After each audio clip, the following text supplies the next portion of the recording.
What's up, Spurs Nation? We're back after a couple weeks. A lot of stuff happened in these last couple weeks since we've recorded since the draft. So maybe a bit longer episode than usual, maybe not. Depends on how much we get into it. I can tell you, Maddie's been planning for this for a while since some stuff came out yesterday. So we've climbed back up the ladder into the rafters to give you our views from the rafters. So wanted to start off this episode by talking about Dejounte Murray's trade. Obviously, it's old news by now, but we kind of wanted to wait until we had every bit of info and all this and weren't waiting on more tweets from Jake Fisher. But Dejounte's not a Spur anymore. He is an Atlanta Hawk. Maddie, I know you got some opening statements and then talk about the trade. Give you opening statements and then let me know what you think. This is my slow clap, and congratulations to our fellow View from the Raptors members. Not often. Wait. We need to start this over. Don't say my full name. I'll edit it out. Just blur it out. Yeah, just say Clan. I just gotta congratulate Clan because I don't get to say this often, but he was right. He was right. And we're talking years in the making. He has been right on this one subject for years. Stop shaking your head. It's true. He had a perspective on this that I never understood. I don't say never, but I didn't understand for a while. And now that it's come and gone, I'm like, man, that dude was right. And Clan was right. And I don't say that often. I don't know if I'll ever say it again, but he's right on Dejounte Murray all along. But the trade has come and gone, and he's no longer a Spur. And I think we can all say, I think we're going to get into more of how we feel about Dejounte later on. But as far as the trade goes, I mean, at least we can say we ripped off the Band-Aid and picked a direction. You know, this is the first year where it's full on tank. Last year was not a tank year. It was a very sorry attempt at a tank year. But at least we have our direction. We know now what we're doing. Obviously, everything Brian's doing in the offseason, from last deadline to now, he's shaping his team up for the future. He's trying to kind of pick and choose the guys that he wants to build with, and everybody else is pretty much going for picks. So I'm very intrigued to see how the season's going to play out with the rookies and everything. Joshua Primo getting that, probably give him the keys to the offense, which is something I didn't see going into this offseason. What's going to happen with Jakob Poeltl, what's going to happen with Doug McDermott, Josh Richardson, we're going to ship them in the summer or at the deadline. So we still have a lot of questions, but at least we have our answer, and that being Spurs have chose their path, and it's rebuild. Finally, they have their direction. So congratulations to Clan. You were right. I don't know. Enjoy your time. This is your day. This is Clan's day. This is his week. I appreciate it. I'm actually proud of myself. Okay, because I'm gonna give myself a pat on the back because this entire time I have to do that anyway. Listen, this entire time I've never backed out that take. And a lot of people, honestly, especially Spurs fans who are diehards, because DJ kind of has more of a following than maybe any other Spur has. People love, especially the new era of Spurs. Because people do not go in on this. With Kawhi Leonard, people were pretty quick to say, I'm going to let him go, even though he was way more talented. But when it comes to DJ, since he has an online presence, since he's always in the public eye, people just have more of an attachment to him. So anytime I said anything, any type of drama that happened, anything that's on social media that I just had something against, I just didn't like it, people would be quick to say, oh, you're just a DJ hater. Oh, you just don't understand the new era of Spurs basketball. And I'm like, no, it's just immaturity, man. It's just been immaturity this entire time. Well, and I'll take some credit here because I think it was back in November, December, after we'd started the season. You and I talk all the time, Clan. And once we saw how free agency went last year and what they were doing, both of us were like, yeah, we're gonna suck bad. Like we're not gonna win many games. And like I'll even throw Maddie in there because both of us were like 27 to 30 games. That's where we cap it at. And then and then of course other teams tanked at the end of the year, helped us, propel our record a little bit. But I mean, we were all kind of saying, yeah, we're going to be a bad team. DJ's probably going to put up numbers, and all this. Maybe get an all-star campaign going, maybe not, who knows, but we're going to suck. And then around November, December, Clan and I started talking about like, okay, what's the realistic direction we go here? Like, obviously we were talking about DeAndre Ayton as a free agent, what would happen there. I know Maddie and I went back and forth with Ayton and Zach LaVine, and there were things there. And we were all kind of excited, especially since we were going to be up high in the lottery this year. And, my big thing was I was like, okay, we're going to be one of the bottom three. We got a shot at a guy like Banchero. If you can get a guy like him, spend money on a guy like Ayton, spend money on a guy like LaVine, that's a squad. That's a squad that can contend. And we started discussing what happened if that wasn't the case. And the first thing that came up, we were like, people are going to hate us for saying this, but I feel like DJ has to go on the block. At least like look at what you can get for him.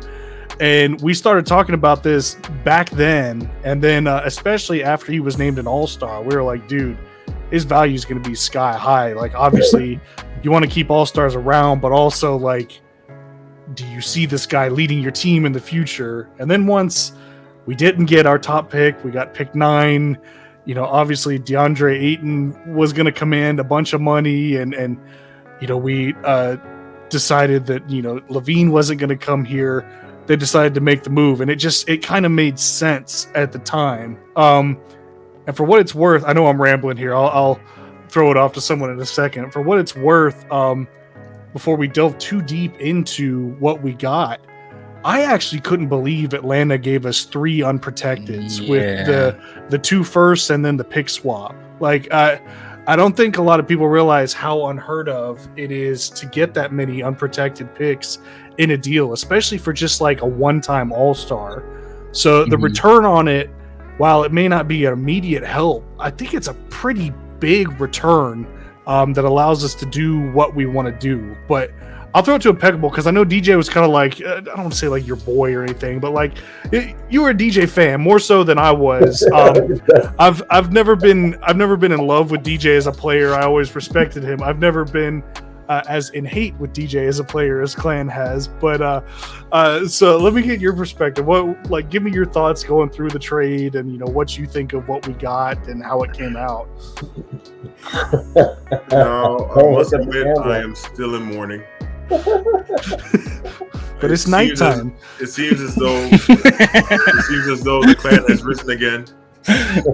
Wait, oh God. Those words have some weight to them, man. I've been sitting on that one for a while.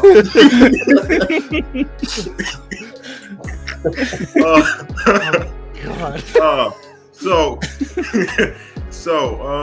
Yeah, I have to admit that the DJ trade did not shock me, especially after he became an all-star. He gained a ton of value. I think it was the right move for the team ultimately, especially after this last year that we just had. Not making the playoffs, not making it far into the play-in. Seeing a team like Minnesota, I think kind of gave you a sense of we're not there yet. Even though they're a young team, you see the potential there. You see a lot of the pieces there to make something bigger. And I think for us, really, unless we spent a ton of money and did a ton of risks and kept DJ along with that, you're not going to get to a place like Minnesota. Even then, you're not going to have the natural cohesiveness of a team like that. It would be very much just hack things up and put them together and try to make it work. And we did that with LaMarcus and DeMar. We try to do that to a certain extent with LaMarcus and Kawhi, even though that was a more natural fit. And then we try to really just see where DJ could get us. And DJ did, I think, a good job. But I think it was the right choice ultimately to let go of him, especially for that price. 3 unprotected first-round picks. That's a ton of speculation on the Atlanta Hawks side. of what DJ can be next to Trae Young, especially since they're both point guards. So you're assuming that Trae's either going to become a great off-ball guy like a Steph Curry, I'm or he's going to. Sorry to interrupt. I'm surprised after the John Collins thing, like not working out, they swung so high or swung so hard for They were kind of stuck, right? They were kind of stuck. But and that's what I wonder about Atlanta, because like I've tried to look at this from Atlanta's side, and I got attacked by a lot of Hawks fans on Twitter for tweeting out a thread on this, but everyone was declaring Atlanta instant winners, and I'm not ready to say, oh, San Antonio won or Atlanta won, but it was an odd move to me for Atlanta in a sense, because they gave up those 3 picks. Those 3 picks come directly after Dejounte's free agency. So he could up and leave them for nothing, because the way NBA extensions work, he's only going to be eligible for 120% of his current contract, and he's on a bargain deal. And let's face it, Dejounte's worth max money if he keeps up this level of play. So they're going to have to let him go to free agency in order to sign him to that max deal, and that's a huge risk. Not only that, they traded Gallinari's partial guarantee for him, so their cap is still jam-packed. I mean, they have 9 players, really, I think it's 9 players that make over $4 million, like 7 or so that make $4 million and less a year, but like 6 of them are rotational, so like they can't really trim the fat by making little dump off deals, because these high paid guys are paid so high and these low paid guys are rookie scale guys on the team. And as it stands with Atlanta, I don't know, it just felt to me like a move like that, like with Minnesota, we saw the potential this year. Obviously Anthony Edwards is going to take another leap. Karl Anthony Towns, they went and dealt a bunch of picks for Rudy Gobert. That's their all-in move to say, hey, we had no defense last year, now we've got a defender, now we're ready to contend. And that's still an iffy move, but this move felt like a move that a team makes when it's adding the final piece for a championship run. And I don't think the Hawks are a Dejounte Murray away from a title. Well, look at the Eastern Conference. I mean, did this move put them ahead of Milwaukee? I would say no. Did it put them ahead of Boston? Exactly. I would say no. Did it put them ahead of Miami? I would say no. I would still take. I know the Sixers lost them a couple years ago, but I would take the Sixers over them right now as well. I mean, you never know what's going to happen with the NBA, but like you said, Harrison, like I don't think Dejounte was that one piece that's going to get him over the top. Like, I mean, on paper it makes sense. You get the defensive point guard, next to Trae Young, but like Dejounte is not a spot up shooter. It's like I'm kind of questioning the on-court play too. Like Dejounte's not a spot up shooter. He needs the ball in his hands like we saw this year. I mean, I think we're going to see a drastic decline potentially in his numbers, because Trae Young is another guy that needs the ball in his hands too. So I don't know. Well, and let me ask Impeccable real quick, because I want to get the perspective from somebody who was very high on DJ and still is. Do you think in that Atlanta system, I feel bad. I feel like I'm putting you on the spot. I'm not trying to.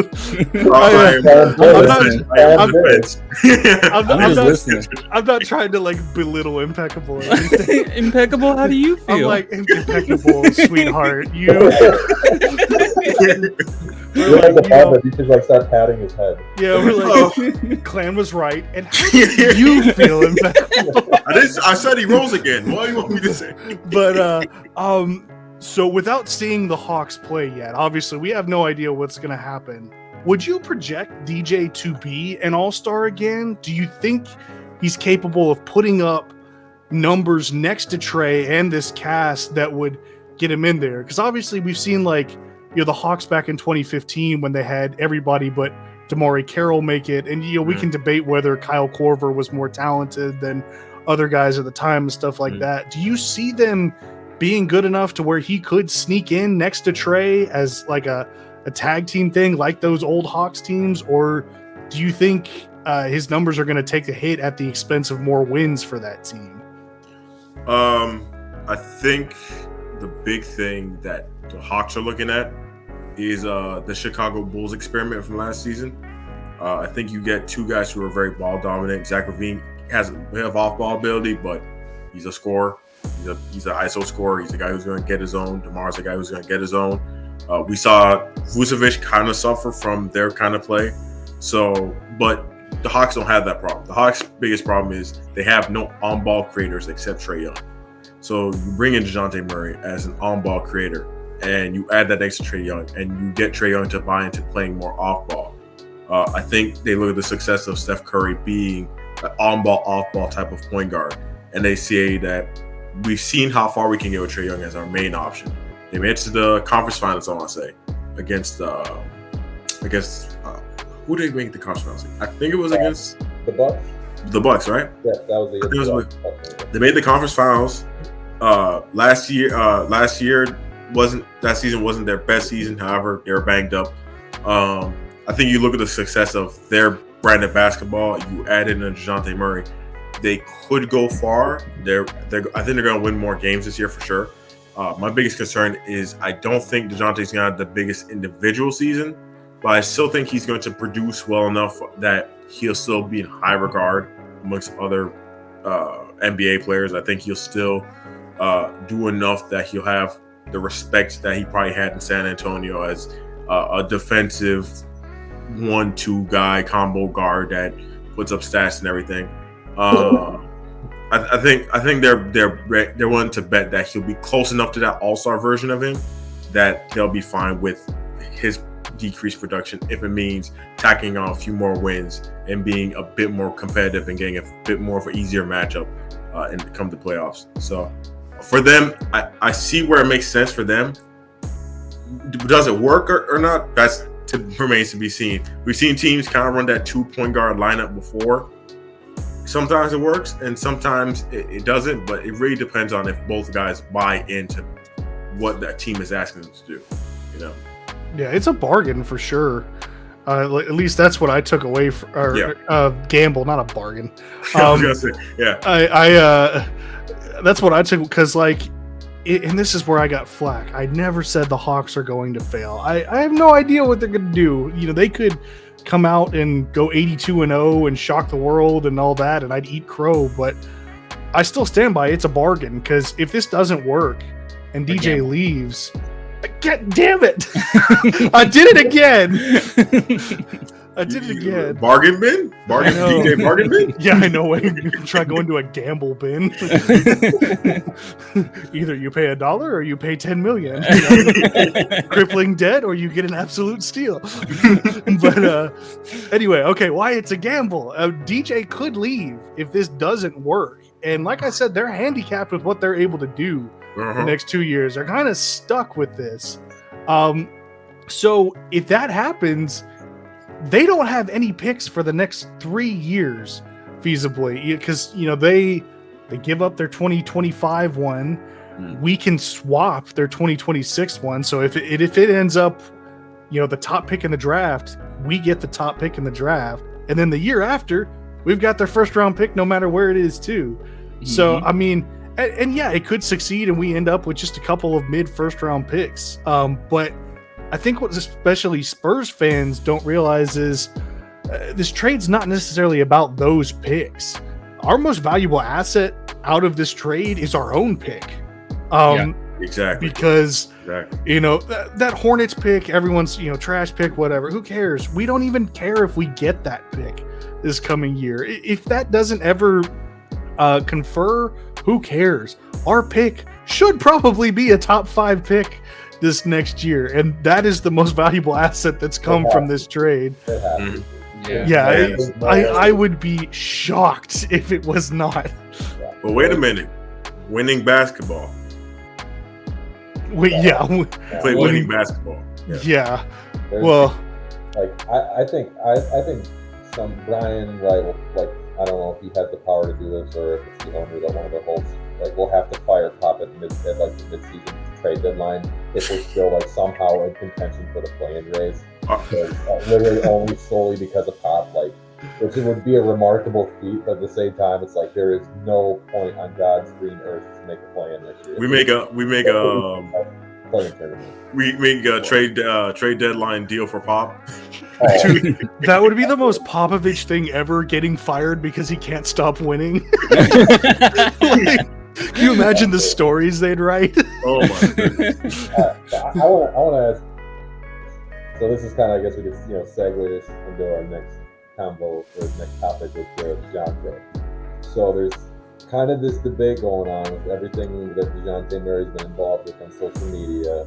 For context, he's been commenting some very interesting things on Instagram, saying, can we pull it up like in the video later, Harrison? Maybe edit it. Yeah, I'll edit him in. Okay, so we got one post saying something along the lines of Spurs are going to be losing for the next 15 years. What they got, the way they run things, and what was the other one he said was talking something like I'm finally wanted and free. So he's been tweeting or posting some weird stuff on Instagram, and with no surprise, Spurs fans are kind of firing back. Like, what the hell, dude? Like, the Spurs took you in when nobody else wanted you. You were 29th pick. You thought you were going lottery, and we were the team that gave you the chance. Popovich, Chip England, those guys kind of, I don't want to say entirely made him because he had talent, but like they made they're a large part of the reason you became the player you did.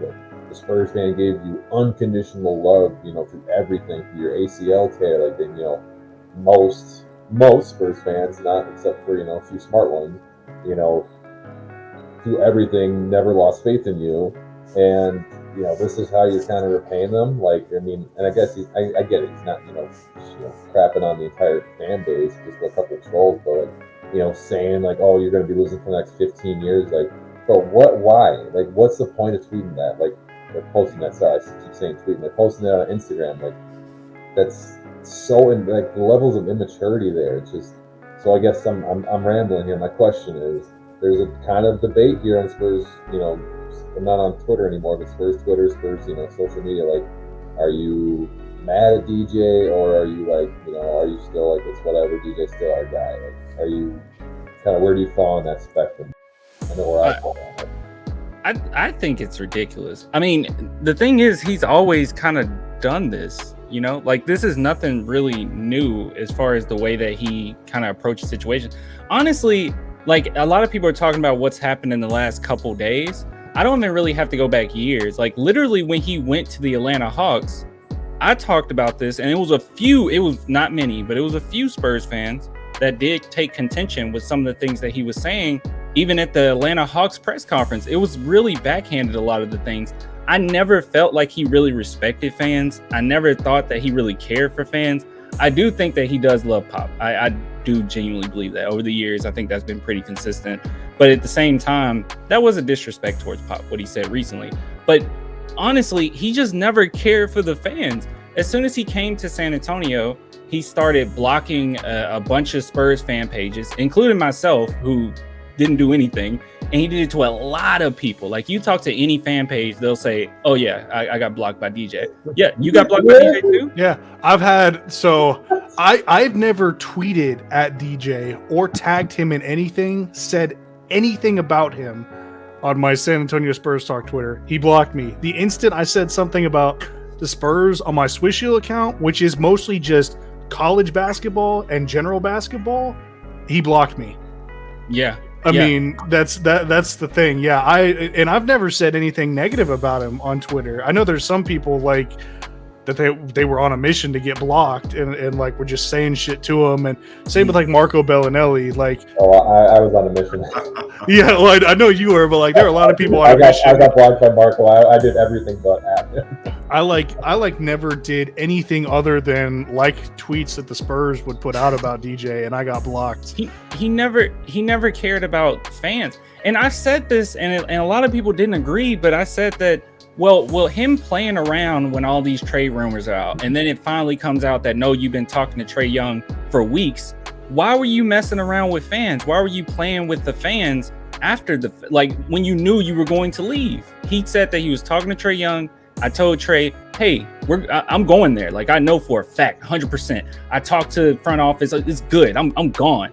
Then why are you playing around with fans just for the heck of it? Like, it just seemed as if he never really cared about fans to begin with, and all the blocking for no reason, just finding Spurs accounts to block. What's that about? Like, he never really wanted to be a Spur, I don't think.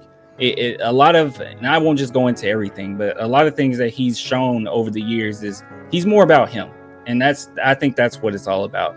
And this whole thing over the last couple days, he's been searching for drama. He's been throwing little things out there. And then as soon as someone gets angry, then he has an excuse to say what he really wants to say. And that's what he's been doing. He's been trying to reel in Spurs fans with the Atlanta press conference. It was a few things that he threw in there. And then with this recent tweet saying, well, I feel free. He knows what he's doing. And as soon as Spurs fans got angry, he went and searched in a plethora of comments that were positive. He found a few negative ones and he went in on it. He knew what he was doing. And then he goes back, and I'm sure he'll play the victim, which he already did, where he said, no, I love the fans. No, you don't. You never shown love for the fans. Well, that's where I'll plug your shit real quick, Clan. Go check out Clan's channel. He put like it's a long video. It's long for Clan's channel. It's like a 30-minute video. But when I first joined up with Clan and Maddie and all that, and we did OOC, I remember the first time something came up. I had like run my Facebook page over there for years, and I just kind of stayed off of Spurs Twitter because I didn't really care. Like, I'm sorry. I don't really care what a lot of people say, but or the players. It doesn't matter to me. But something came up. I don't even remember what it was. It was like girlfriend drama or something. Yeah. And I was like, wait, what? And Clan was like, yeah, man, he's posted it all over Twitter. He's been doing this shit for years. And he like pulled up all the stuff for me. And I'd never really, like I said, I didn't get on Spurs Twitter till like the year before last. I was like, whoa, shit. Like I didn't have any opinions really on Dejounte as a player or a person then. I was like, whoa, it's just like thrown in my face. And it has been a thing. Me personally as a fan, I don't give a shit if players interact with me. I know probably about 20 to 25 NBA players. I don't have to talk to them. They don't have to follow me, nothing like that. You know, we've had good conversations. I've worked with them, all that kind of stuff. So I never just being around them. It's just like, I don't really care if he says stuff for the fans or not. What I took objection to was playing around with the organization. Because what I look at is, like I said, like KD. I don't care if KD gets on Twitter and talks to people. I think it's kind of dumb, but who cares? It doesn't affect me and all that. And I don't think it affects him on the court. And I don't think DJ's interactions with fans affect him on the court all that much. But the way he treated the organization with some of these things, I mean, the trade rumors, the Spurs are notorious for wanting to keep things under wraps. And he put those out on blast, commenting on them, and then quickly trying to act like, oh, he had nothing to do with them and stuff like that. And I mean, the Spurs are the type of organization where they will put themselves and let themselves look bad if it makes the player look good. They don't want anybody who's gone through this organization getting hate, including Kawhi Leonard. They have still never said a word about the full happenings. All we've heard is just little rumblings from some insider reporters. We've never heard anything but good things about Kawhi Leonard from RC, Pop, Brian Wright, all those guys. And it will be the same with Dejounte. But I couldn't believe, especially when he's like, oh, the problem's bigger than basketball. You're going to be losing for 15 years. Two things bothered me with that statement. I'm like, one, that front office and that coach believed in you, and they put you in the position that you are. It's 50-50. His hard work got him there, and our development system got there. So I'm not one of those, we made you guys, but we gave him that opportunity to succeed. And when he wanted to show that he could be the guy, we gave him that shot last year. Over Hall of Famer point guard, like you said. Exactly. Yeah. I mean, we started him over a Hall of Famer point guard who was not ready to quit playing yet. And when we offered Tony Parker more money to stay, he said, no, I'll take less to go to Charlotte because, one, James Borrego's going there and needs a vet, and two, he's actually going to play me. We were going to sit him on the bench and have him be like a bench coach like Udonis Haslem, and he didn't want that. So, I mean, we gave him the keys in his second year over a Hall of Famer to do this. we had guys like DeRozan come in who took a back seat and said, hey, I don't want to take over this team because you're next up. You be the leader on this team. You be the vocal guy. We will follow you. And then when DeRozan left to go, get his own, try and get a ring, Dejounte was given that opportunity. Show us that you and your guys can get this done. Show us what you can do. Made an all-star team, all that. And then now he's gone and talking trash about all that. And then the second thing I have a problem with is his teammates are all still here. Yeah. I mean, there's only two guys gone, Derek and Lonnie. Yeah, Keldon just signed we'll talk about the other day, a fabulous extension for the team and for him. Mm-hmm. And he just sat there and talked shit on them. Like, so you don't believe in them. It's just you that can do it and not them. Where do you think all those assists came from? It's from your teammates making shots off of your damn passes. It's just like some of your points came off passes from them. It's just, I look at it more from the point as a professional, and I think we were looking for a guy to build around, and that's not the guy you build around. If, he legitimately doesn't have that faith in people and he's going to go backstabbing like that, to me, it screams some kind of insecurity and immaturity that he keeps having to prop himself up without just letting his accomplishments speak for him. He has to blast you in the face with it. He does that a lot. That's a really good point. His most improved award. I thought DJ deserved that hands down. Yeah. I mean, DJ deserved to win most improved player. Hands down. But don't tweet out your stats right after you don't win the award and all this stuff, because you told us all you care about is winning, and all of a sudden it's just, hey, this guy doesn't deserve it. And that's just weird. You don't see LeBron James tweeting out, well, this guy doesn't deserve this award. I'm not even a big LeBron fan, but LeBron, all I see from him about other players is like, this guy's a dog. Like, oh, he's working and all that. He's even doing damage control at the Drew League with this guy that guarded him that's getting ragged because LeBron dropped 40 and he's like, well, he dropped 20 on me. Like, he's a hooper. He's a baller. He played college and all. Like, he's not talking down these guys. And that was just weird. And to me, where I look at the social media is I am interested in it from like the Spurs future perspective, and I want them to find that guy they can build around. And no, I don't care if it's someone quiet like Tim Duncan or anything. I don't even care if they're particularly humble. LeBron isn't all that humble, but he's absolutely a guy you build a team around because he makes players better while saying, hey, I'm the best in the world. But I just don't think you can build around a guy who's that insecure about his own abilities and then immature enough that he's got to go do stuff like that. So that's where I took exception. Defend him, impeccable. Defend your boy. Can I say something? Listen, I'm trying to let the people have their opinions. Let me say something really quick, because I think that we looked at it as a fan perspective, and then obviously Swish Hill looked at it as a organization perspective. I think even that ego has blended itself onto the court, and this is something that I don't talk about a lot, because obviously if you say this, especially in the midst of the season, people are just going to say, well, especially in my case, oh, you're just a DJ hater, you don't know what you're talking about, oh my god, bro, we won the game, why are you tripping? But one thing that I noticed is that ego definitely blended itself into the games often this season. I saw it all the time. Certain players, like, people were getting on to Pop for players being hot and then him taking them out. But I've noticed get frozen out. Yeah, many a times in the fourth quarter, when it's like 3 minutes left, 2 minutes left, go back and watch, was it the Boston Celtics game? Yeah. Go back and watch it. Derek White got hot, and then Dejounte took it away.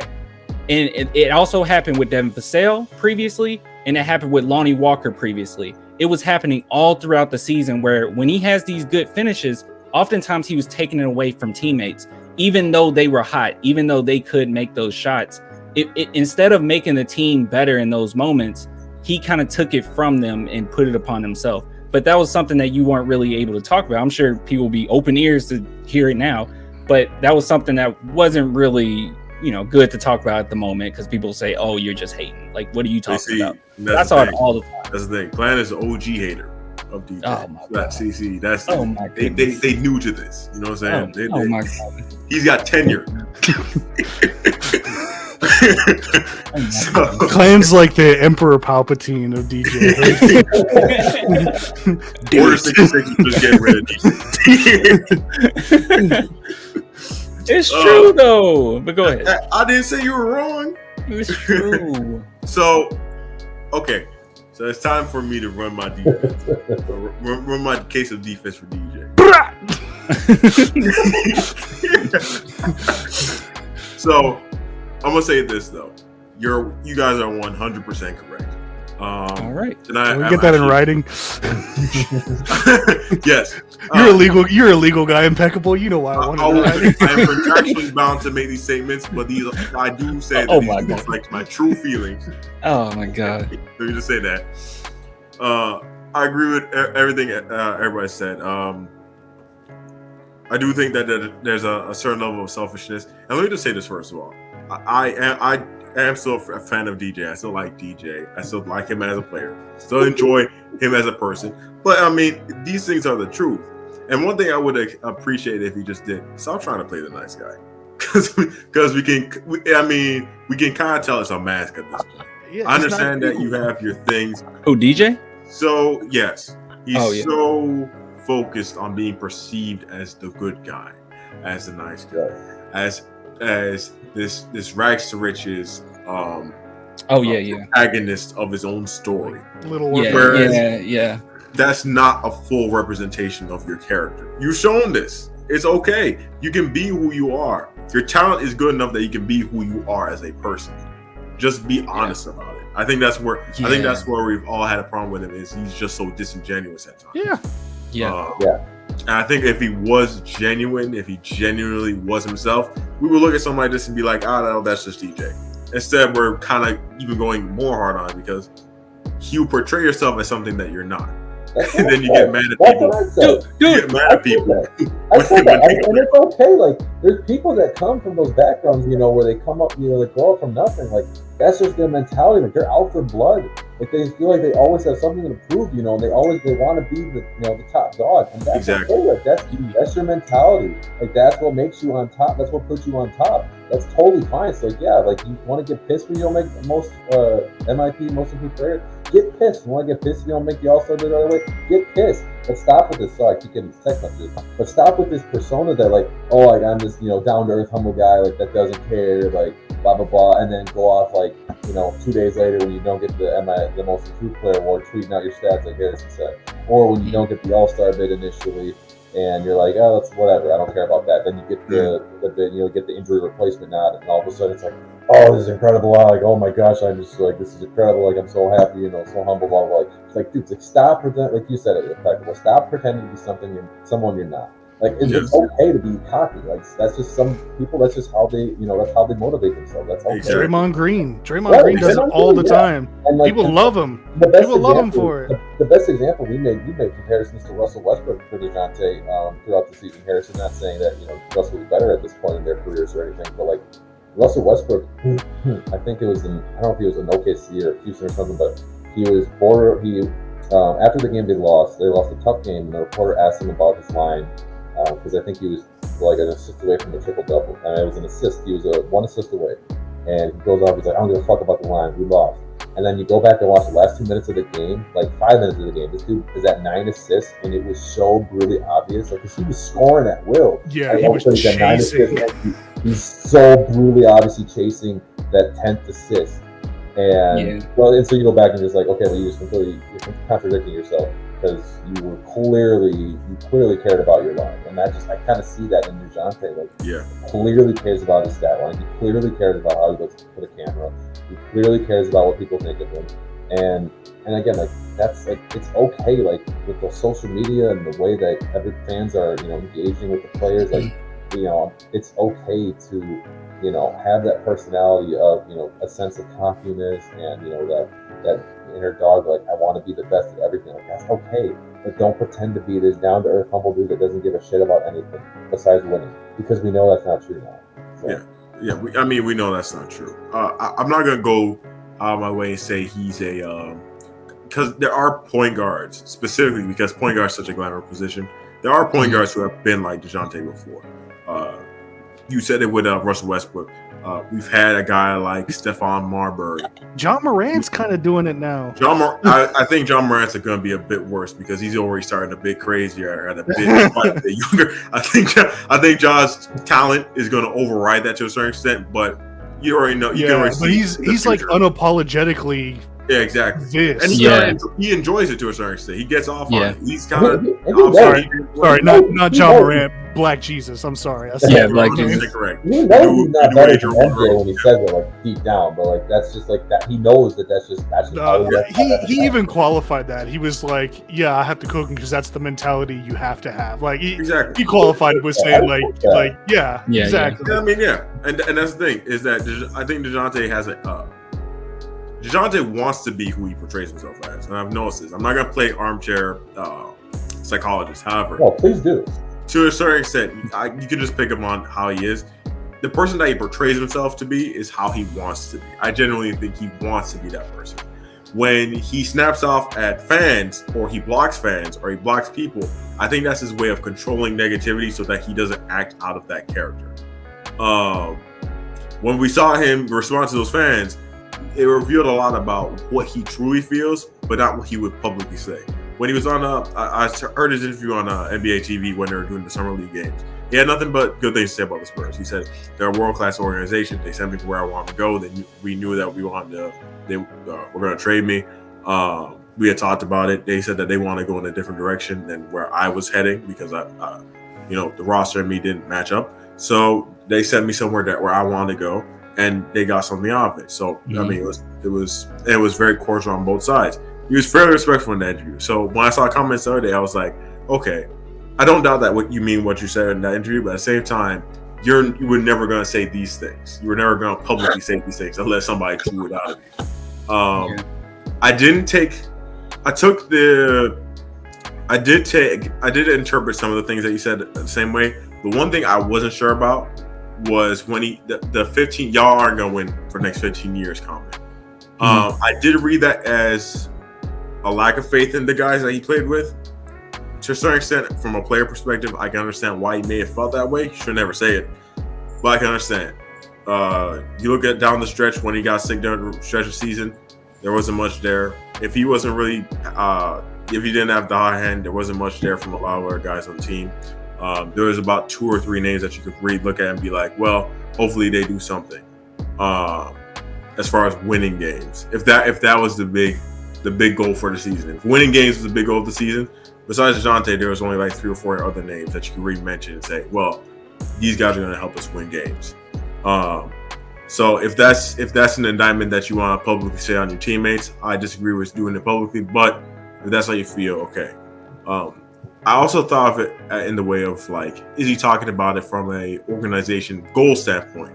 So if Brian Wright or if somebody in the organization told him, hey, we're planning on losing for the next few years. That's the main goal. We're not trying to win immediately. We're not trying to win for the next 5 years. We're trying to lose. We're trying to get higher quality talent to bring here into San Antonio. Well, then I understand why he makes that statement, because if he's under the mindset of this is going to be a losing team, a losing situation, and you're keeping me here, well, then it makes sense for me to be traded. Why keep me? Because if that's the main goal, if the main goal is to lose, then why keep me? I'm gonna keep putting up empty stats. People are gonna say empty stat chaser. I don't do anything to affect winning, and then the narrative is going to become negative around me. So may as well trade me. You go ahead and trade him. I think it's best for both sides that he got traded, because now he's in a situation where he feels as though he can win. We're in a situation where we can lose in peace, because there's nobody on our roster that really is going to affect winning immediately. You know what I'm saying? Joshua Primo's 19 years old, still wet behind the ears, essentially. Keldon's our oldest guy. He just got a fantastic contract extension. I don't know how good or how much he's going to affect our winning. I know Keldon's probably the best might be the best offensive player on our team next season. if unless Primo makes a unexpected big gigantic jump, which could happen. Or for sale. Maybe. I mean, we both agree impeccable on Vassell. Yeah, I'm just saying. Yeah, or Vassell. But I'm just saying, if our main goal is to lose and lose in loads, and not just lose next year, but lose like the year afterwards, which I don't know. But if the main goal is to lose, well, then I can understand why he would personally be frustrated with that. Because let's say you don't have a mind to leave, and you're expecting, hey, I want to stay with this franchise. I want to build something in this franchise, and the franchise flat out tells you you're not good enough to build something around. Well, then, yeah, I can understand why you would be upset. And then they trade you. And then it's kind of like, I feel a bit bitter about it because I was planning on being there for the next few years and building something. And they flat told me, you don't have the talent for that. So it kind of feels like I love how you're looking at different perspectives, but it kind of feels as if you're searching for a perspective. I mean, because that's just not how it went down. I think it's the same perspective, but just looking at it from two different sides. Of the roster is not good enough to win. Point blank period. That's not my opinion. That's not my opinion. That's not something that I'm making up. We are projected to be the worst team in the NBA next year. That's not something that I have to search for. Okay? But DJ's been around the league. He has fans.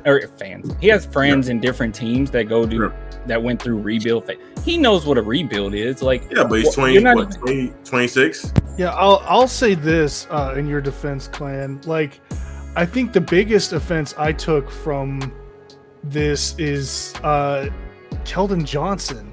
Yeah.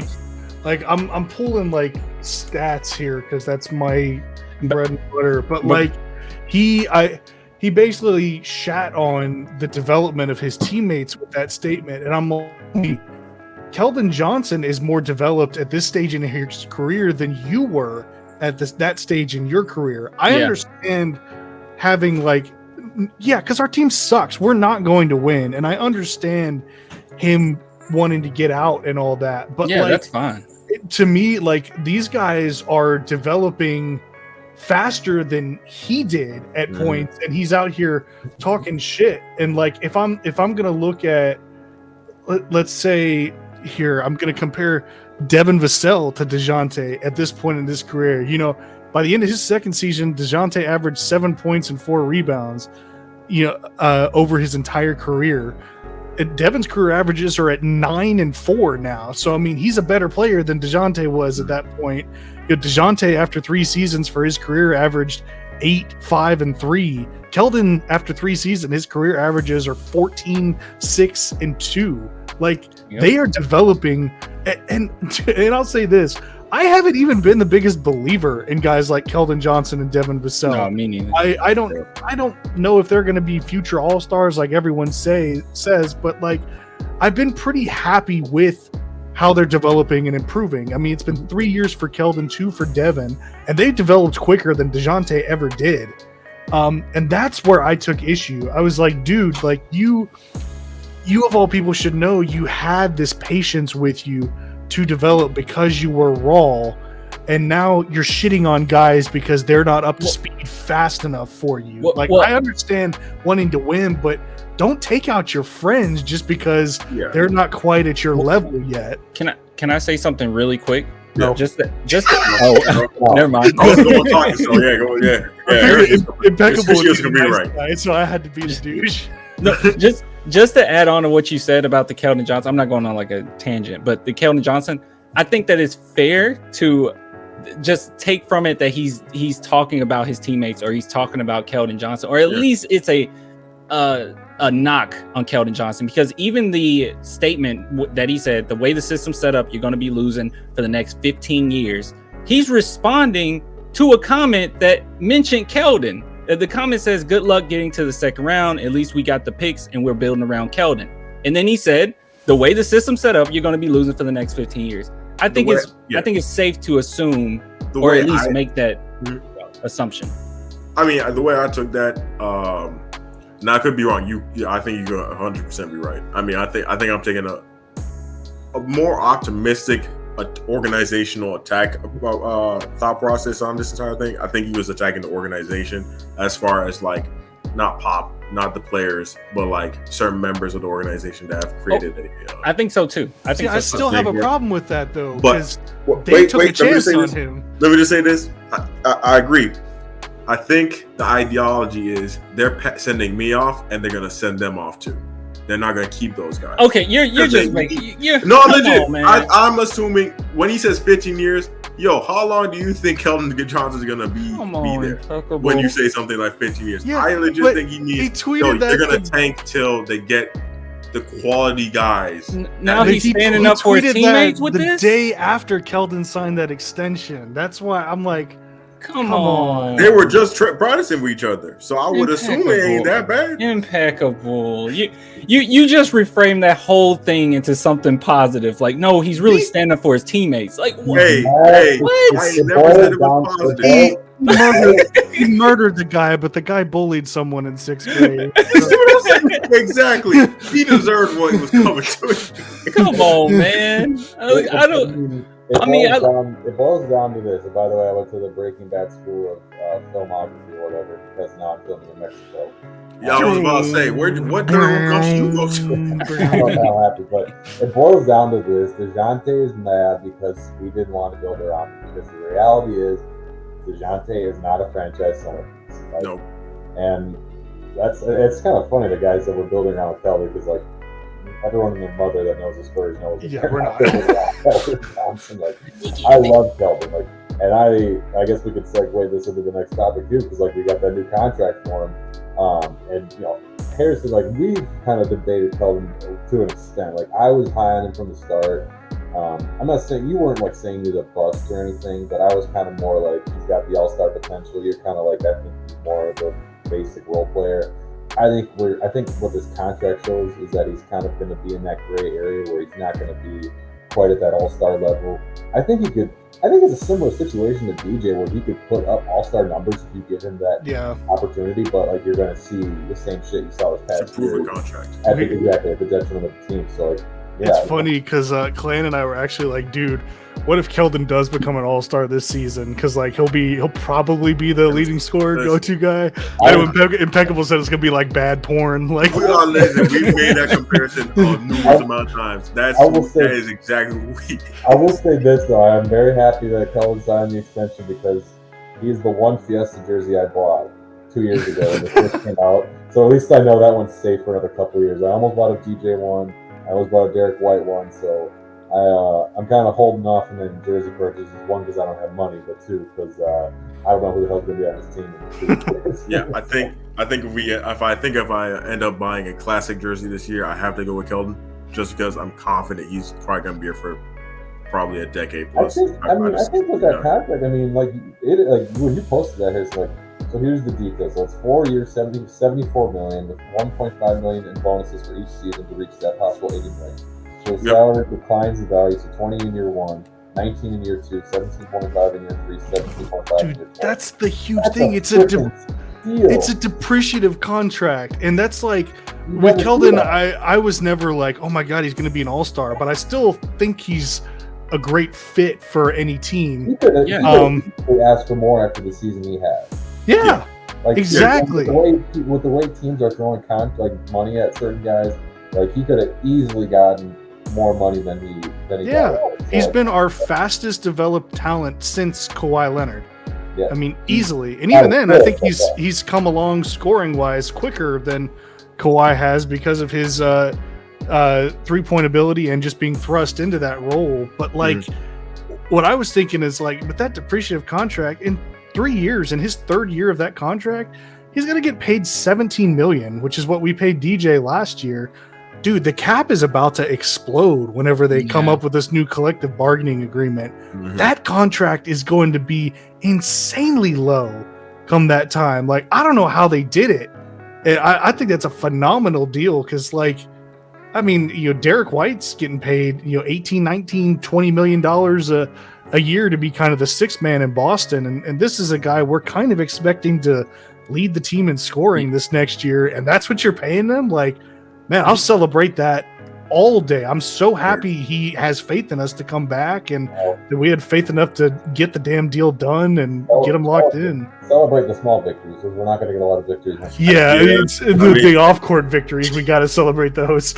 I mean, you got to look at the fact that, I mean, and, of course, I don't mean to typecast Keldon, but I mean, he's a country guy. He's a loyal guy.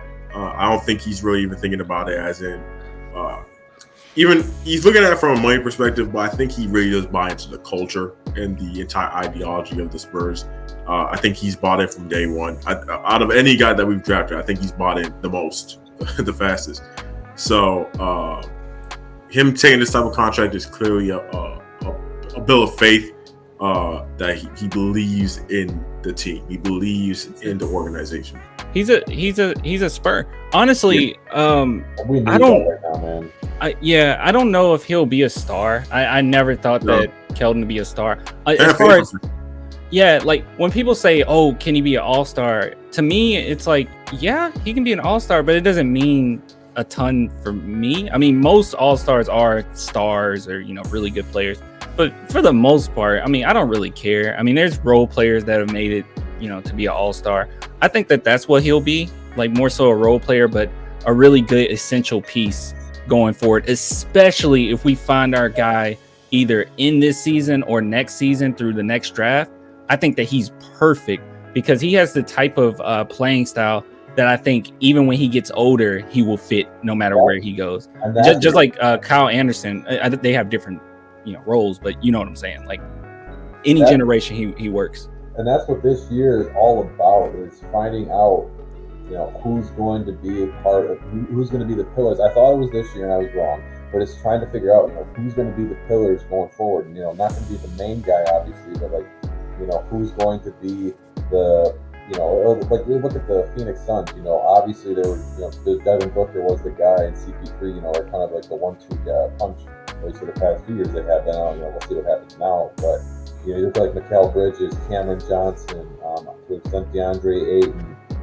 Even like guys like JaVale McGee. I mean, I'm not saying we have anyone like that, but like, those are the guys that like we need to find out who's going to be kind of those guys on our team. So when we get that top pick, when we get that Victor Wimba, whatever his name is, or whoever else, you guys would know more about than me. Like get those like franchise-changing talents. Who are our guys going to be to pair with them? Best case scenario, I mean, we can figure out like we might have one of those guys already, like a Joshua Primo, in a situation where he's not good enough to be like a franchise-changing guy, but all of a sudden, he's putting up 20 points per game, and we're still losing, hopefully, so we get the top pick. But then it's like, all right, we've kind of got our guys going forward now. We just need to kind of let them grow a little bit more and build with it. But that's what this year is going to be.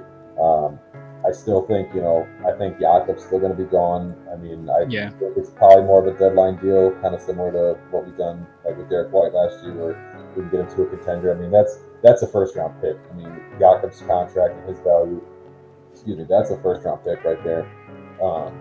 And I'm sure guys like Doug McDermott will be gone. I'd like to keep Josh Richardson. I just think he's such a great pair with this young group, and he fit in so well right away. And you do need to have some veteran presence. I mean, it's rare to get a guy like that at his point in his career. I mean, he's still young, somewhat young, where he wants to be here on a rebuilding team. Like, you can't take guys like that for granted. You can't take guys like Doug McDermott for granted. Like, you got to remember, they wanted to come here. Now, at the end of the day, if the right offer comes through, or, I'm sure they'll do their due diligence and, sell them on the market, see what they can get back. And if the right deal comes across, you take it.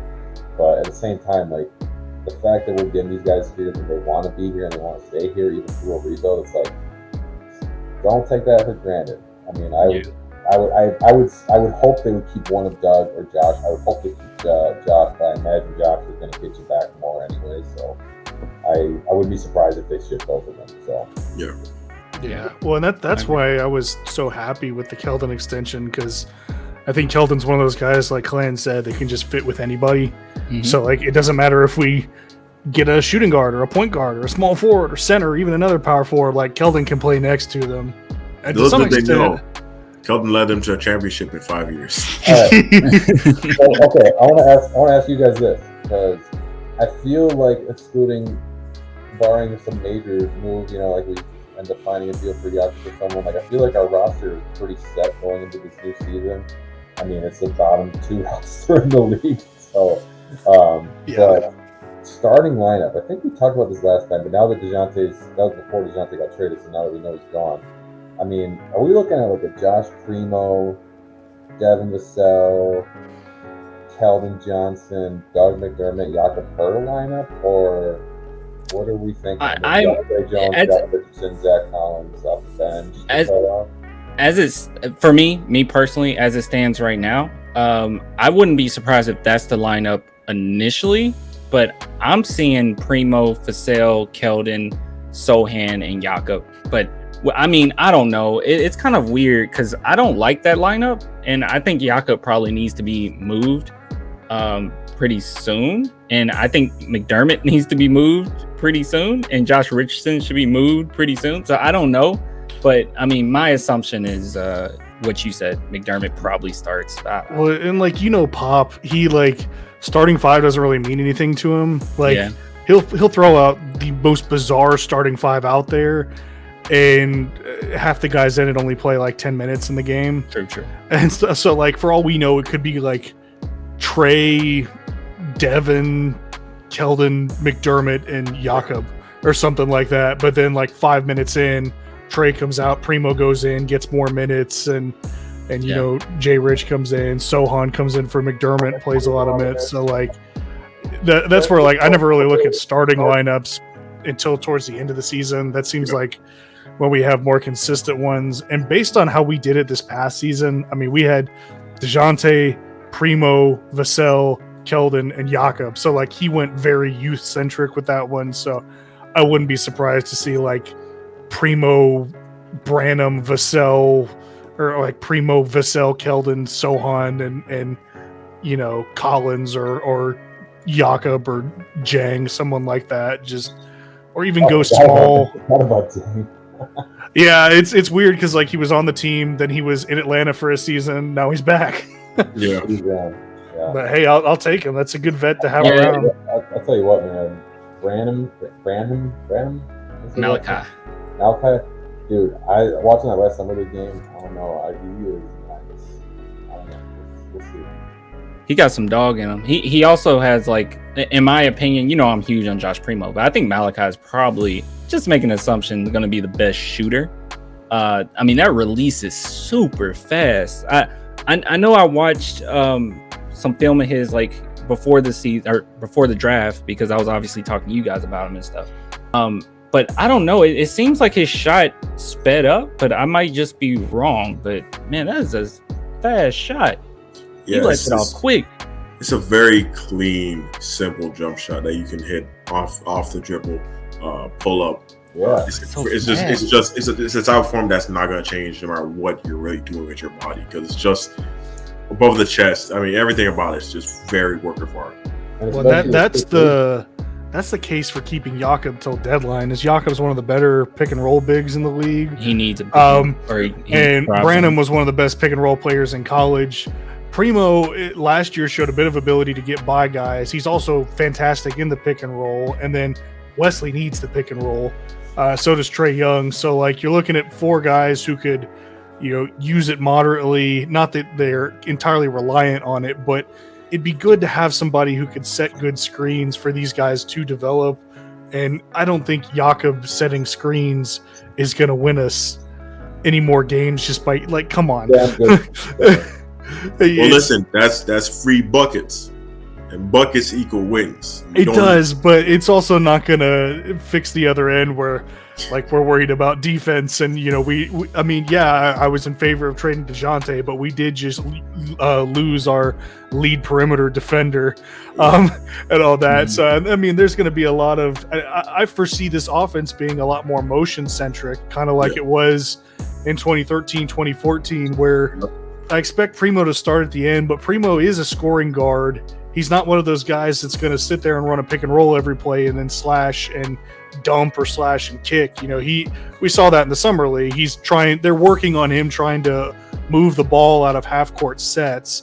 And that's what I kind of think this team is going to be, more of a pass and cut system to free up guys. And I do think that's going to benefit guys like Keldon and Devin a little bit more, instead of just making them spot up shooters. But I have a hot take. I think. Oh boy.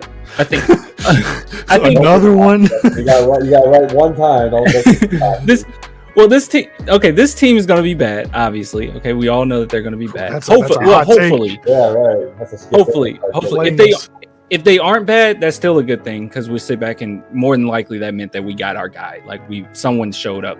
But I think that this team is probably going to be more fun to watch, a cleaner team to watch when it comes to like passing the ball and basketball IQ than we saw last season. I really do believe that because we have a lot of high IQ guys. So it might be some pretty basketball moments. I think there's going to be a lot of missed shots. I think there are going to be a lot more like open looks for missed shots. And right. I mean, like we saw Blake Wesley. First of all, I want to have my right moment. I got ragged on your live stream, Clan, for saying that I love the Blake Wesley pick because everybody told me I was an idiot because he was another guard and we didn't need to take him. He's so wrong. And I was like, dude, I've talked to multiple people who said, and I've seen him play live twice. Mm-hmm. Like people were saying this guy is a lottery talent. He got fatigue in the back end of the season and fell out of the lottery all the way to 25, and we got him there without trading. Mm-hmm. And now look what people are saying. People are like, holy shit, he's the next Spurs Messiah. They're higher on him than any other rookie we took this year. He's the second coming of Manu Duncan. That's my favorite player, by the way. Him and Tony Ginobili, and Kawhi Forbes. But there's a love child for you. That would be nasty too. But yeah, like I loved the pick. I also am now getting hate for critiquing aspects of his summer league game. I'm like, God, the cycle never ends. But like, we've got some of these guys who I think you're going to see Wesley when he comes in do exactly that. Pop's going to say, look, that's what he wanted Lonnie to do. Full steam ahead, go. They're going to work on, his awareness in terms of when he picks up his dribble, how he's holding the ball when he releases it, where he looks for his shots, stuff like that. One thing people don't realize about Summer League is it favors more playground style players. A lot more. I mean, even Paulo Banchero didn't put up half of what he's capable because guys weren't getting him the ball, and he plays very organized, very under control. And let's face it, none of those games were under control. Whereas Wesley thrives in that environment, so there he goes. But we saw Branham looking very put together. Primo, he didn't score 30 a game like people were expecting, but I didn't expect him to either. He works on aspects of his game he's going to use his outside shot, not using screens and then passing the ball. But so I think we're going to see. I don't want to say a purer basketball because it's not like Dejounte didn't play basketball in a pure form. It's going to be a very different team, less single player focused and more team oriented. Yeah, that's what I meant. Yeah, it's going to look very different, I think. Yeah. Whereas like when Wesley comes in, I think it'll look more like it did with Dejounte, where one guy's kind of running things and orchestrating. I'll tell you this though, what this season's going to be. Fun drinking game if anybody out there is a big drinker. Take a shot every time Sean Elliott says, and this is that's just going to be a good learning experience for our guys. Oh yeah, you can do that in a winning season too. You're going to be still hammered by halftime every single game. Oh my God, I'm going to have to I don't know, watch the game on mute because it's going to drive me so crazy because that's every time it's like, oh, this is a great learning experience for our guys. I feel like the first 45 losses were a good learning experience. Now I just feel like it's just getting repulsive after now it's just the brick after brick coming down on my back. Oh my God. DJ got a new thing he just put out. Like, oh my God, bro, just shut up. I guess he doesn't really like a lot of the backlash he's getting, but somebody said, it's pretty long, I'm a Spurs fan, and let me say this, DJ's a loyal MF. The Spurs weren't in this case. I feel like the Spurs and DJ both being hush-hush about what really went down. Oh my God. Always loved DJ for his leadership and loyalty. The Hawks got a real one. And then DJ says, you a smart MF, I tell you that. You know what I mean. And then he put the 100 emoji. Real and genuine love to the fans only. Bro, shut up. He's a man of the people. Like, really? Like, really? What do you mean we weren't loyal to him? Like, really? DJ loyal. Spurs weren't in this case. Spurs weren't loyal. Yeah, I can tell you this for a fact. It wasn't the Spurs that shot DJ first. There you go. It's already been reported. He went to them. I mean, with his contract, there were two options: either restructure it, which would mean having to wait till October and restructure it so he would get a big pay increase this year, so that in 2 years his extension would bring him just short of the max, or let him go on the open market. And he flat out told us he had no interest in restructuring. He was not going to re-sign because he wants that max money. So he wasn't going to take an extension. So the Spurs did the smart thing. They took the guarantee right there that his value will probably never be higher than it is this season just because of the role he had. Not saying he won't ever get better as a player or be better. It's just he's never going to be the number one option on a team again.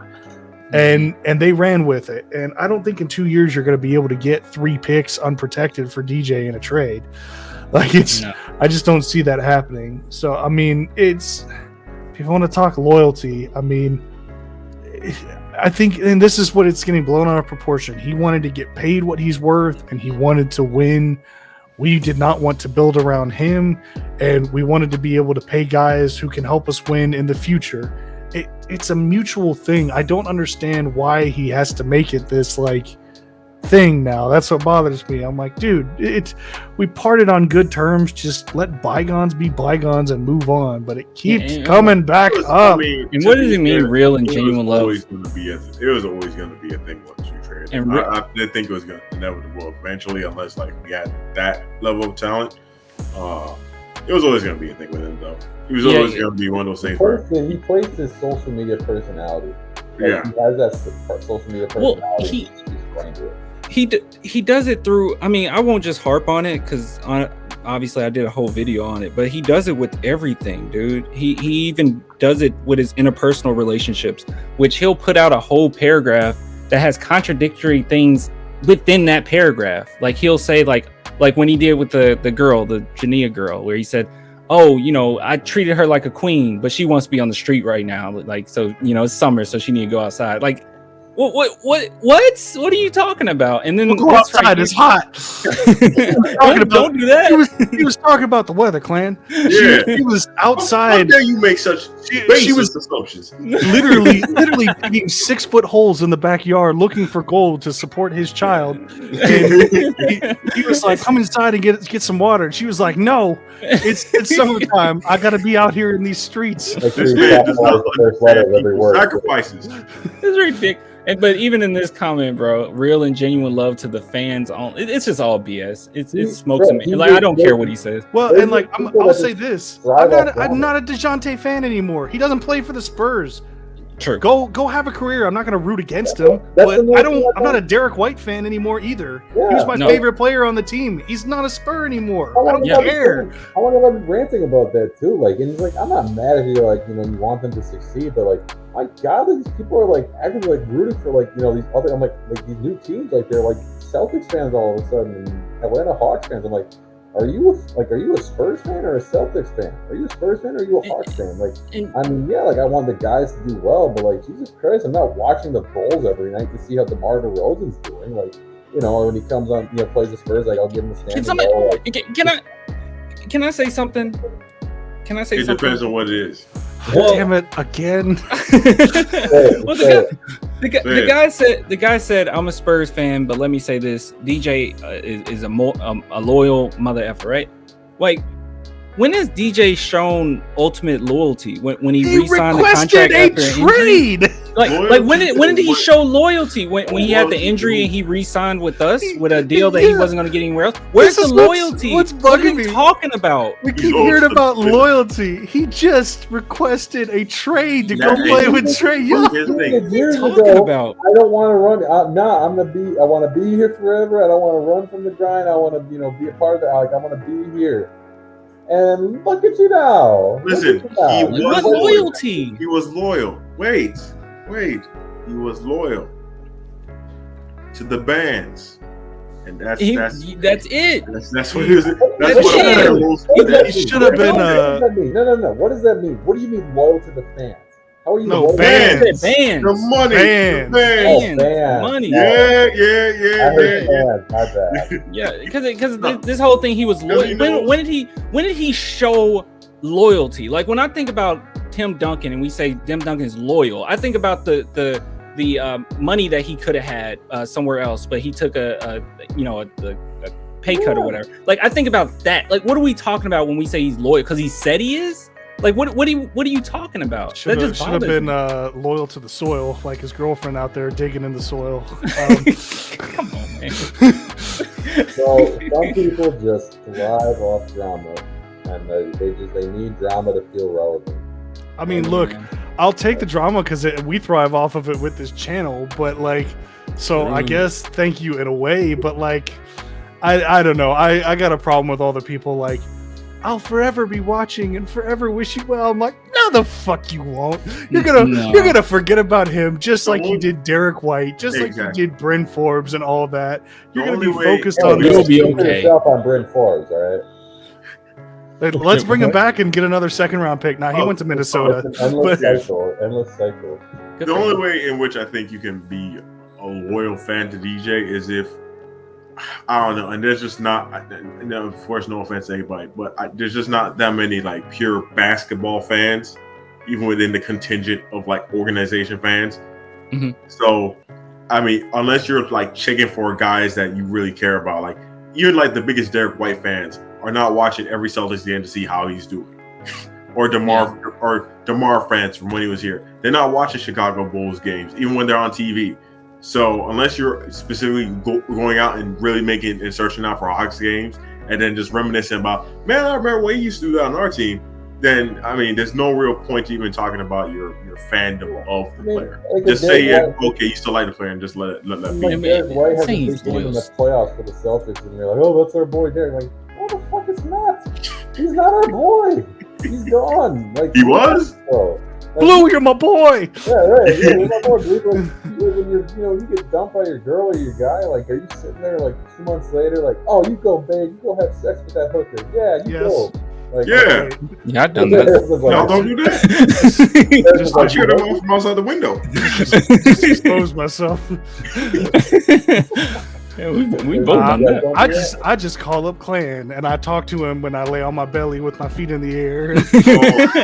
Oh, listen, we did not need a live showcase of the role play. Oh, the live show's on my OnlyFans. I post that weekly. But put the link in the description. And that's why I'm hoping because I feel like to DJ, in order to be loyal to him, you literally have to never have a problem with anything he does. It has to be, you have to be 100% with him or else you're not. Like KD and LeBron. Yeah, like, you know, whatever. But like, I think it's weird to like, not us per se, because we are just fans, no matter what knowledge we have and all that. But I think it's weird to like, never be able to take any kind of criticism. You don't have to I don't like taking criticism. It fucking sucks. I'm perfect. But like, I don't hate people if they offer advice or criticism or if they don't agree with me. I don't care. Like I laugh. I'll get on Clan stream and I'll just argue with people in the chat. Sometimes I don't even believe what I'm saying. I just do it because I'm an asshole and I like to stir the pot. But like, I don't dislike anyone in there. I do it and stuff like that. And I feel like you can't do that with him. And there's other guys on the Spurs team that I feel like you can and take that. And it's just, it's a different definition of loyal. And to me, loyalty is, you know, sticking with somebody despite being able to acknowledge their flaws. I'm flawed and y'all stick with me, God knows why, but y'all do. And like, that's true loyalty, is not looking past the flaws, but acknowledging them and accepting the person because of them rather than in spite of them. And you know, maybe that's just the difference in personalities and all showing through when he wants that kind of stuff, but I just don't think it's realistic, and I don't fuck with that. You can't. Yeah, some people, they take loyalty to a whole different degree. I mean, I remember I'm still like, PTSD over this. Like the whole Primo situation. Like, obviously, we got on like chat and we were like tripping about, or on stream tripping about it. You know, laughing like, really? Like, who's this guy?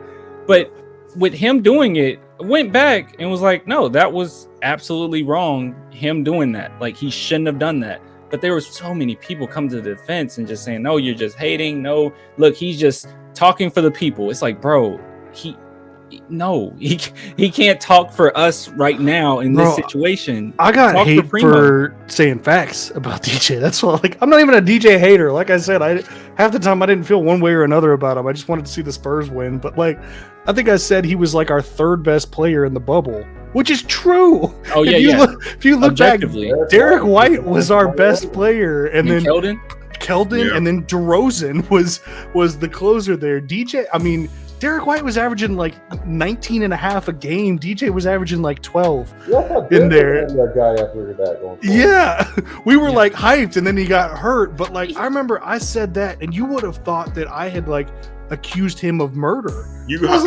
accused him of high treason. Yes. Can I ask you guys this? Again, so much. Man, why do you even ask? You know you're just gonna ask anyway. It's like you run a YouTube channel or something. I'm sorry. YouTube.com/claim Spurs fan.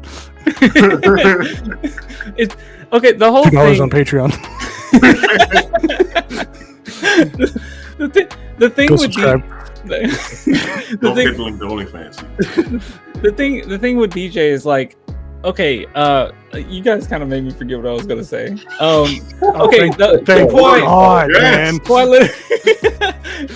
Kawhi Leonard, he was never really vocal about anything at all. But I genuinely, and this is just a feeling I have, and I didn't bring this up a lot because I just, I didn't have proof of this. But there was a few things that DJ would say where I'm like, do you want the big three to be gone? Like, he kind of kept insinuating like, I can only be the guy if they're gone. And I never got that vibe from Kawhi. Kawhi kind of just naturally became the guy while he was with us, whether they were there or not. But DJ had this mindset where like, they had to go. Like, the big three, they had to go for me to shine. And I never liked that take. You want me to nerd out on you really quick? I know Destin's watched it. You remember that one line from Kenobi when they're like sparring and he goes, your need for victory and to prove yourself, it's your undoing. And that's what it is. It's a constant need to prove himself. And he doesn't need to anymore. He's arrived. Let the stuff come. Don't stay hungry, but don't keep chasing that shit. You've caught it. I don't know if y'all know the meme where it's God's strongest soldier or God's toughest soldier meme where he says, I'll take on your hardest battles. And God just asked him why. And that, like, he feels as though he needs to have the very hardest road possible to prove himself.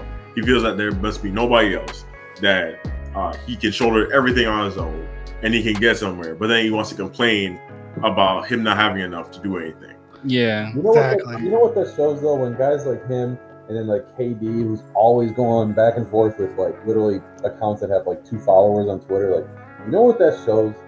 Insecurity. Like, you are playing basketball, you are like at the highest level possible. Like, you look at a guy like KD, one of the best players of all time, Dejounte, one of the better two-way guards in the league, and you're out here talking to these fucking trolls that literally are in their mom's basement, but they're like, I'm gonna pull up my Charles Barkley, in your mom's basement with your drawers on, like, just like Harrison up there, and I'm not wearing drawers. Like, you're OnlyFans.com. You got the big old bloomers on. There ain't no bloomers. Like, you get my point though. Like that's just you're giving these trolls like this validation by replying to them. It's like, and I get it. Like, you see something like that, like I understand the argument. Like, you can't just sit back and take it. But at the same time, it's like, I can't. You're in that position. I'm trying to imagine myself if I was ever in that position.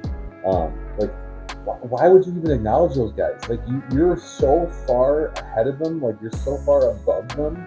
Like, why are you giving them the validation by responding to them? Why are you giving them like the time of day? Like, that's just like, why are you so like, what are you so insecure about? You feel like you have to like justify yourself to these ass clowns. Like, who cares? Like, and when people, there's a great saying, when people are making fun of people, it just shows insecurity.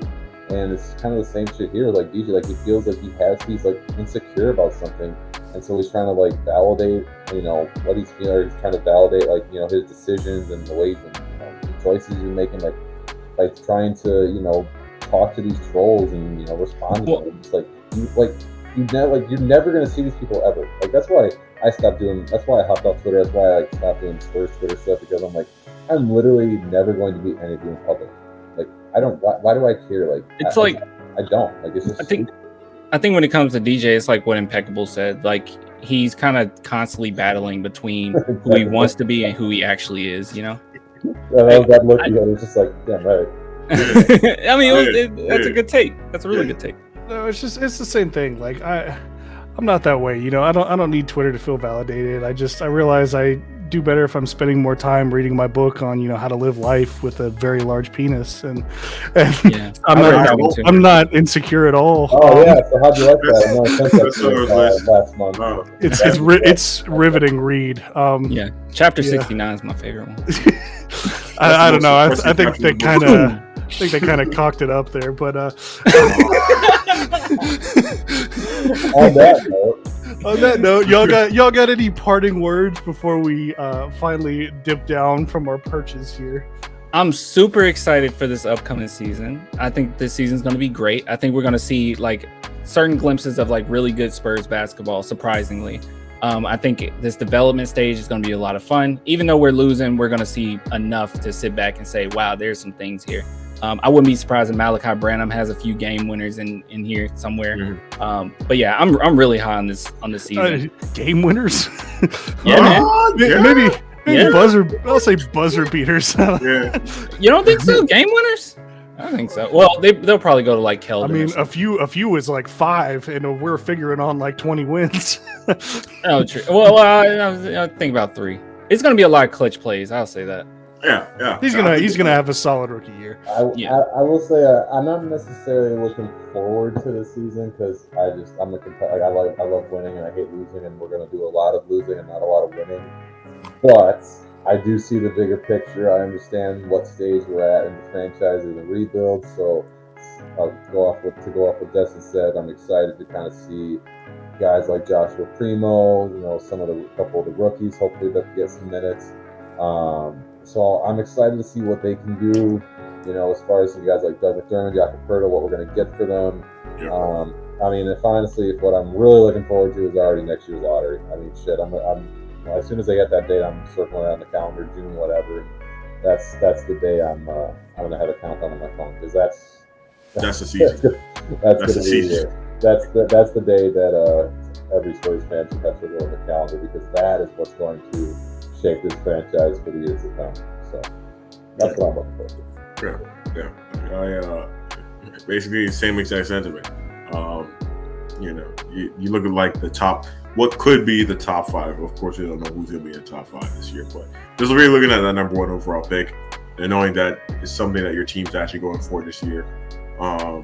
It's exciting. It's an exciting time. So I wouldn't say that. I'm excited to see certain players, but I'm not gonna lie. This is pretty much the darkest days of the Spurs franchise in our entire Spurs franchise. So, yeah. Look what happened last time. Is there any? But there's context matters, and it wasn't Tim Duncan and a bunch of role players. He joined Sean Elliott, David Robinson. Mm-hmm. I don't know if Avery Johnson was on the team. Like he joined a team that won like 50 plus games before everyone got hurt.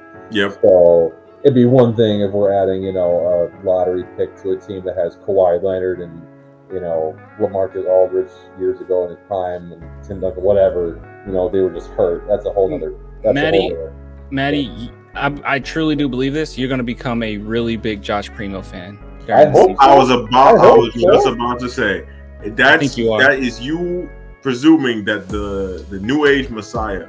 How about this, Destin? How about this? If Joshua Primo averages, let's go 16 points a game. Yeah. That's pretty high. Mm-hmm. Let's go 16 points a game. I will buy his jersey and wear it for every live stream for the entire offseason. Shit, dude. If Josh Primo averages 16 a game, I'll buy his jersey and wear it to every live. If he averaged 16, bro, I don't even know if we need Victor Wembanyama. No, don't ever say that. You absolutely. Everybody needs him. Even I, who am admittedly a little bit skeptical of him. Like, there are things I'm skeptical about him. You would never hear me say it. That's just a prospect of just prospect. I was just saying 16's pretty high, but like, I don't know. I guess it's possible. I just don't know if they'll go into. He's kind of the 10 player. to 12 is he kind of realistic. He lets the game come to him. Who else is going to score on the team though? That's true. Yeah, that's true. Especially if we had like a roster. That's also true. I guess we'll have to come back to that once the roster is finalized after training camp and all that, and kind of talk about where we think things are going to come from. Leading scorer is going to be Isaiah Roby. Book it. Yep. Isaiah Roby. All right. I think still probably going to be Keldon. Yeah. Actually, low key, it could be Devin. I don't know. We'll have to wait till the preseason. I'll have to wait till the preseason and see how they're operating to make that judgment. But anyway, we've come to the end of the road, and it's time to let go. It's unnatural, but it belongs this way. Anyway, that's probably showing my age because apparently that's an old song now. I don't know. I got told that this past week and I was devastated. But anyway, thanks for tuning in to us. We'll step down for the Raptors now. Be sure to follow us, Impeccable's channel TBD. Obviously, youtube.com/ClanSpursFan, youtube.com/SwishDeal. Maddie's currently on Twitter hiatus. If he ever decides to, you will not find me on any social media. You'll find me on here doing rants. That's it. we need to get like a donation page for you, Maddie, to fund like a massage business. Maddie does killer massage therapy. He does it for athletes and everyday people. So, Matt, if you ever make a page for your massage therapy business, you ought to like plug it on here, get some support, get some rapport with people. My rule is I don't allow people to. I don't want people to promote my shit unless they get a massage. So Harrison, you have to come to Wisconsin and get a massage. No happy ending. But, dude, damn it! I'll leave the camera here then. I like people that I want people. I always tell people like. You're like, oh, go, spread the word. I'm like, no, get a massage, and then you see, because I want you to know like how I am as a therapist, and then you can spread the word. So. Get a massage, post it online, then tell people about it. You know what it is. Order. But we'll get Maddie some clients. We'll get clients some subscribers. We'll get Impeccable some shoulders to cry on since his boy's gone. But and I don't know what I want. I probably just need some duct tape over my mouth at this point. But anyway, I've been Swisho. We got Clan, Maddie, Impeccable. It's been another good episode, guys. We'll see you next time. Peace. Absolutely.